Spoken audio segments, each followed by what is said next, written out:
Morning, good afternoon, good evening. Welcome to this webinar. I'm Toni SCHOENENBERGER. I'm the Executive Chairman of STARS. STARS is a global platform for dialogue to discuss developments which will impact the society as a whole, but also particularly our businesses in a couple of years. This is the fourth webinar in our series on orientation in times of no direction. Today we have the great privilege to talk to Professor Volker Perthes. Volker, thank you very much for joining us. It's great to have you on this webinar. Good morning, Tony. Pleasure to be with you. Volker Perthes has been director of the German Institute for International and Security Affairs for 15 years and is now senior advisor of the Institute. Volker is a leading expert on the Middle East. He was senior advisor to the UN Special Envoy for Syria. He has been chairman of the ceasefire task force of the International Syria Support Group. He was UN Undersecretary General, Special Representative for Sudan, and most recently, he was UN Undersecretary General for Iraq. So Volker is also a member of the STARS Scientific Board.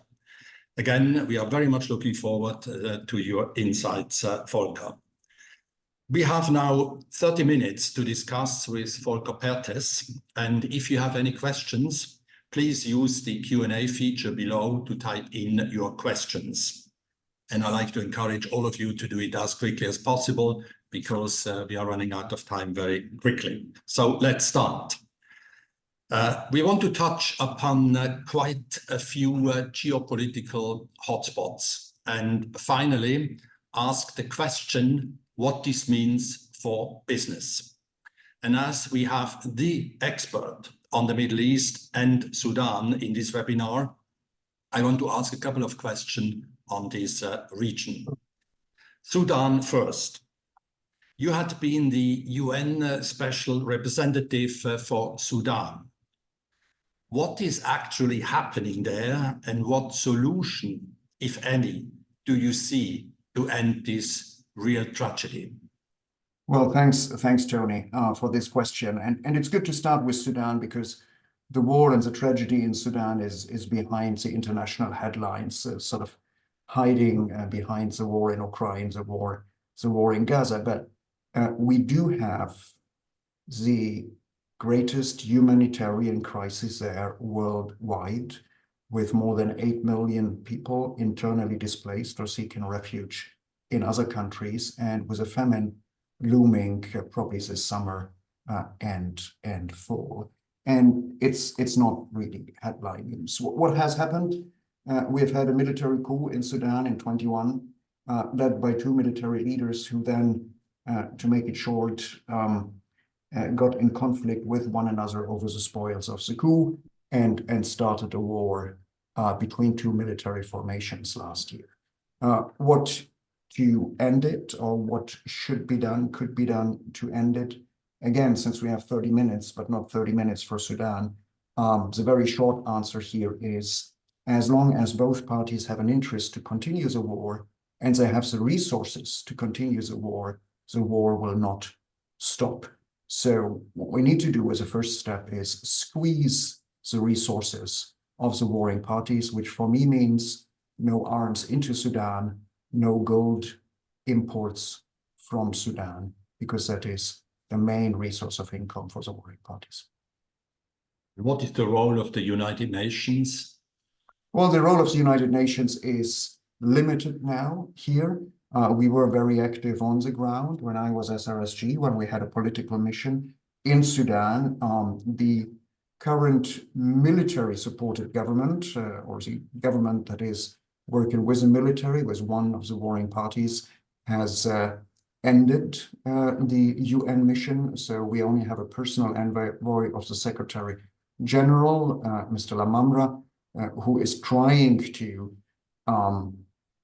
display the Secretary General's good services, mainly by working with the African Union and other international actors. And it is actually the international and the regional actors who would need to get their act together to put pressure on the warring parties. Then turning on the Middle East as a whole, I mean, obviously Israel, you mentioned Gaza, Palestinians, Syria, Lebanon, Yemen, lots of tragedies actually. Is there any hope for a kind of a final settlement for peace in the region?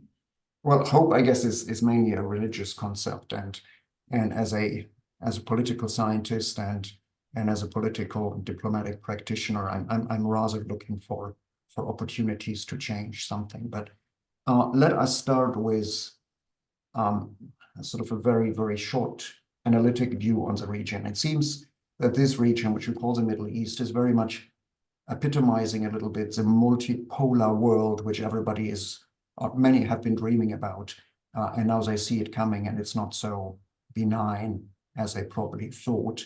What I mean with that is it seems to be a free-for-all world where all actors that are able to are pursuing their narrow national or personal interests with little regard for international standards, for international rules, for international law, for international humanitarian law.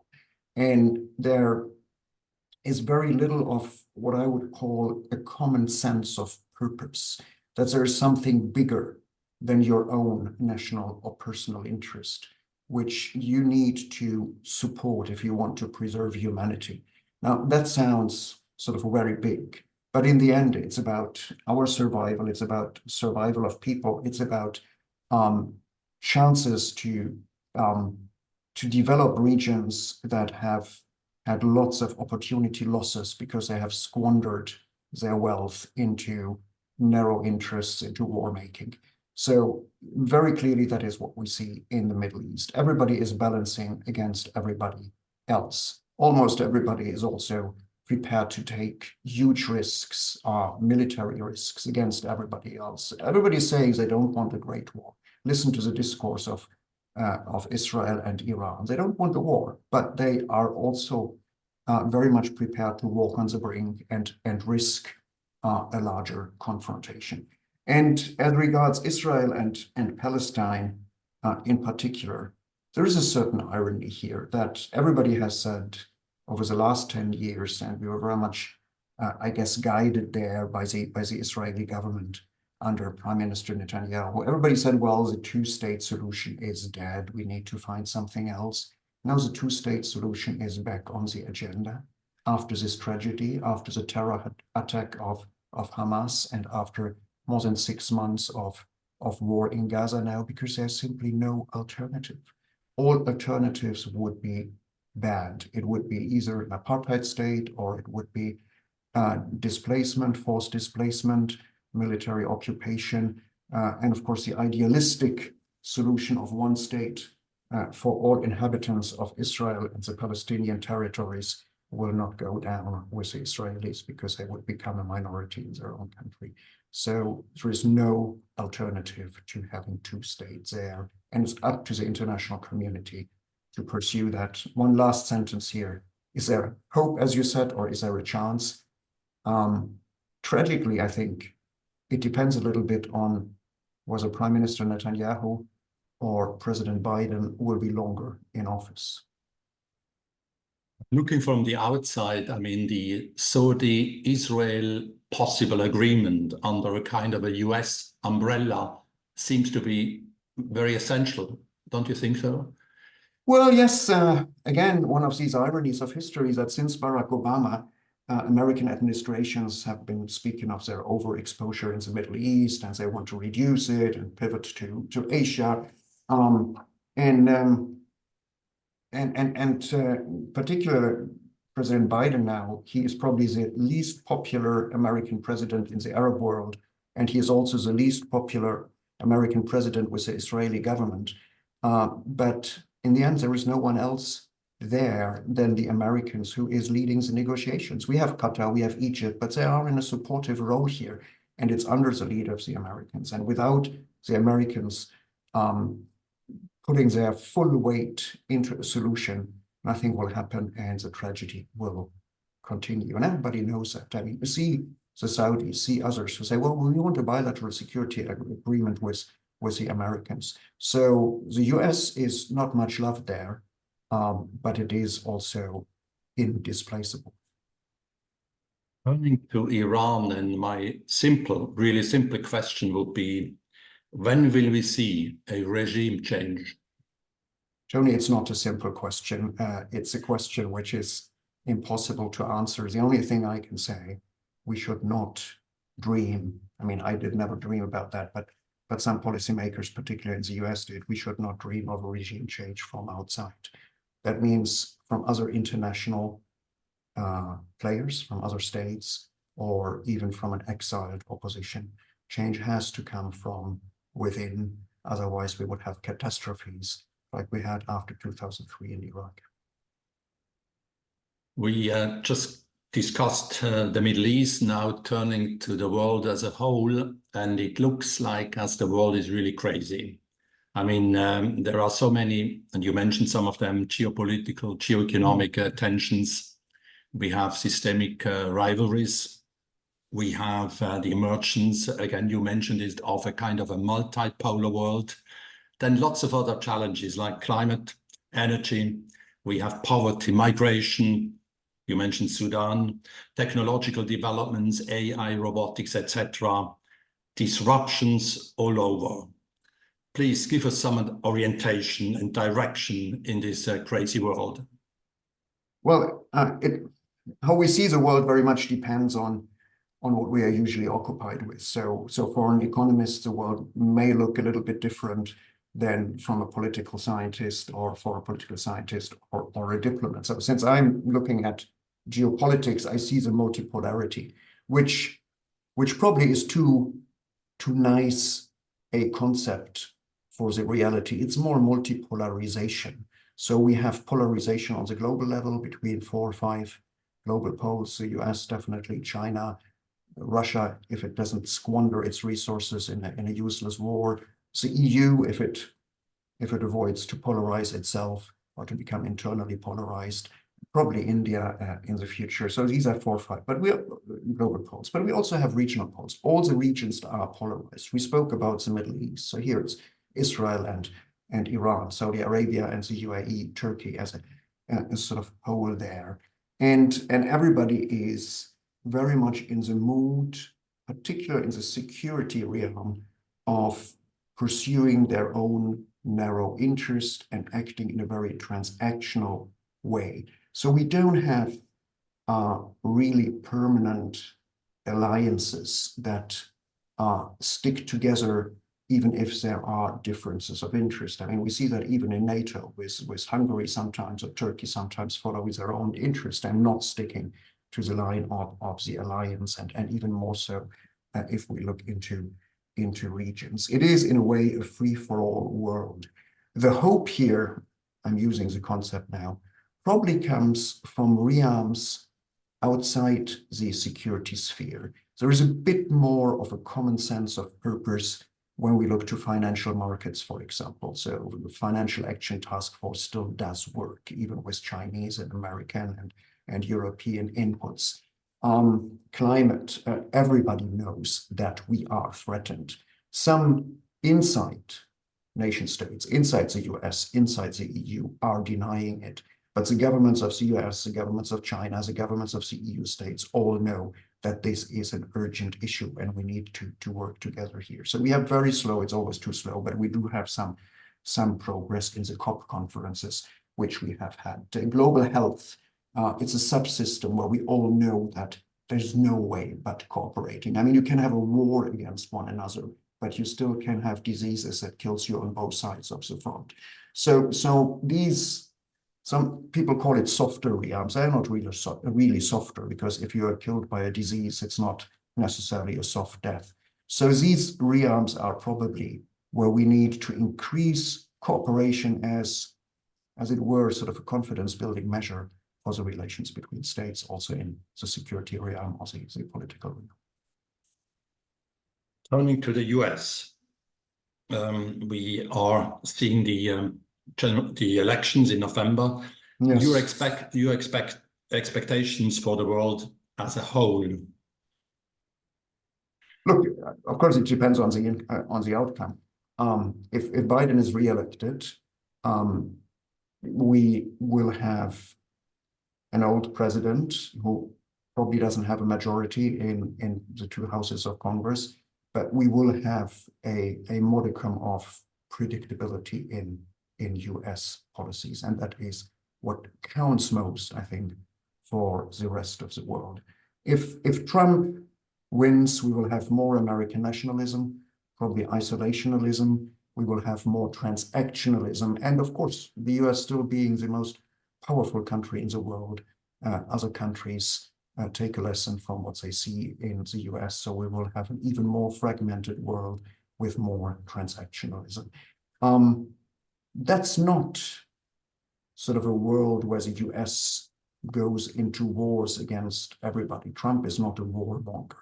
He is a nationalist, but an inward-looking nationalist. So we will have more, particularly, of course, for the companies, that's important. We will have more protectionism. We will have more hindrances, more obstacles to international trade, even between Europe and the US, not only China or Asia in the US. And the tendency of everybody to try to stand on their own feet, often under concepts like strategic autonomy, so that will increase. It will be political, security-oriented in the first place, but of course it will impact on economic and trade and social relations. If Trump wins, what would it mean for Europe? Well, I think Europe is preparing itself for that possible outcome. But in international relations, that's always tricky, because if the Europeans would say, and to an extent they do that, look, let's get our act together now to prepare for a Trump win, that sounds like a sign of no confidence in Biden and his capacity to win elections. But what we are seeing at the forthcoming NATO summit, for example, where some tasks that are NATO tasks are being transferred to the European pillar of NATO, particularly with regard to Ukraine, defense of Ukraine, support of Ukraine. It shows that the Europeans are hedging and are preparing for a tougher relation with the United States. Actually, if we do that, that's not against NATO, that's not against the United States. I think it is the easiest way to convince Trump or a Trump administration that it's worthwhile maintaining the alliance, because it is definitely then not a burden on the US. There is equal burden sharing.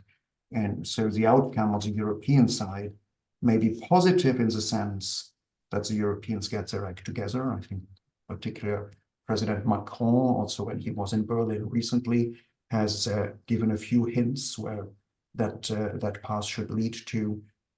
And it could strengthen our relationship with the Biden administration and make it less disruptive with the Trump administration.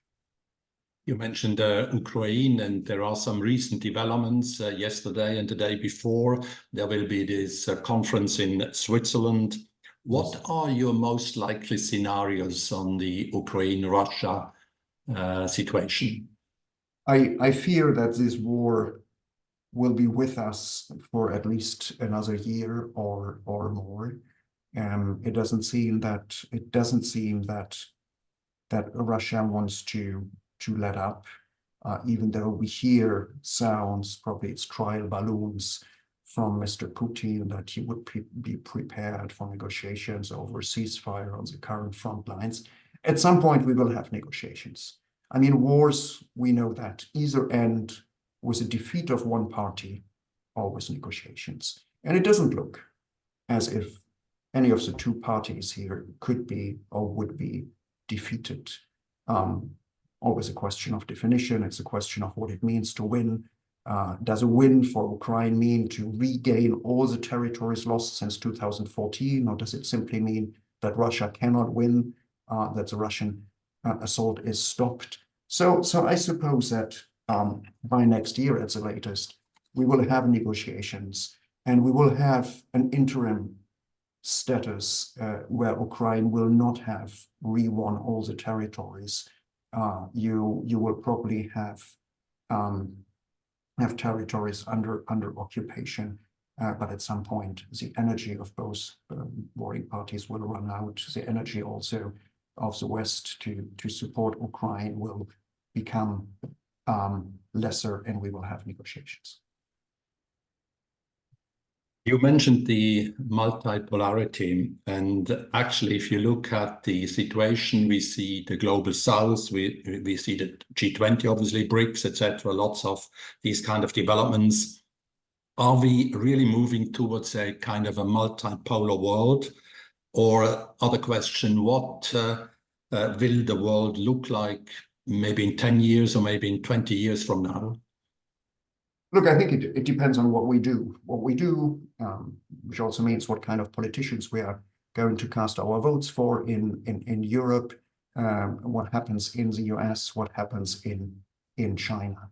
I think we are already in the situation of multipolarity or multipolarization. And the question for me, and here I'm sort of wearing my old blue hat from the United Nations, is in this more multipolar setting, can we safeguard or rescue elements of multilateralism, which actually means cooperation according to a rules-based order or new rules which states can agree upon?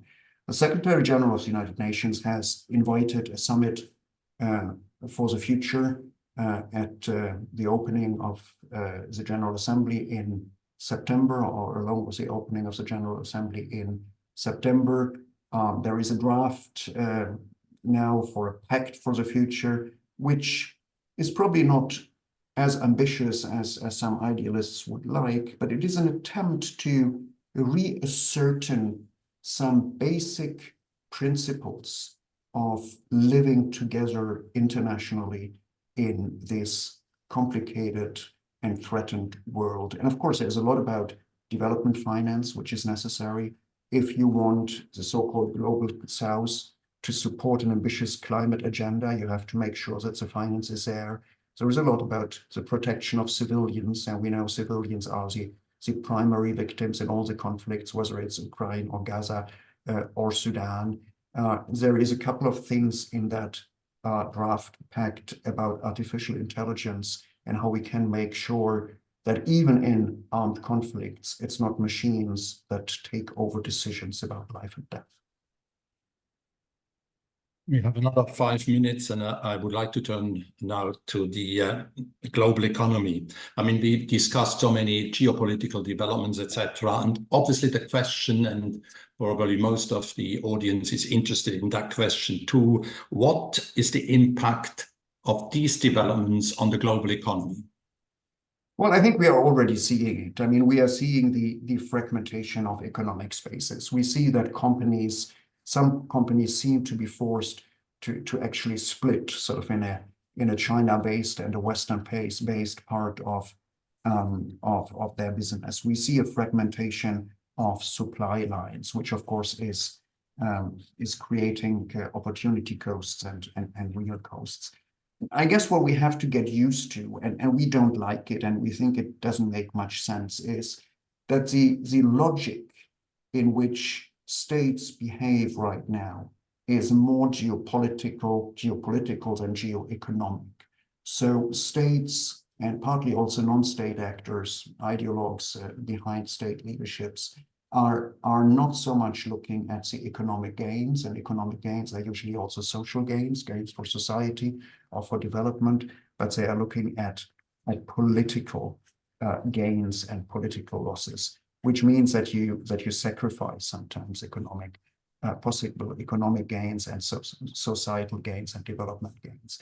So that's a world we are seeing. We can try to make it better by trying to get basic understandings on sort of basic principles for living together as an international community.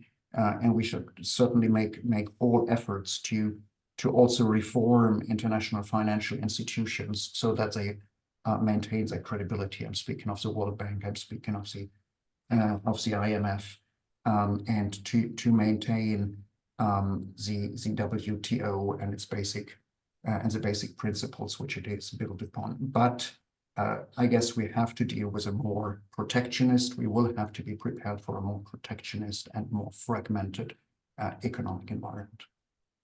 In this context, I just got a question from Jens Ostergaard. Is it possible at all to imagine the financial system not collapsing in the midst of this polycrisis, i.e. debt crisis, etc.?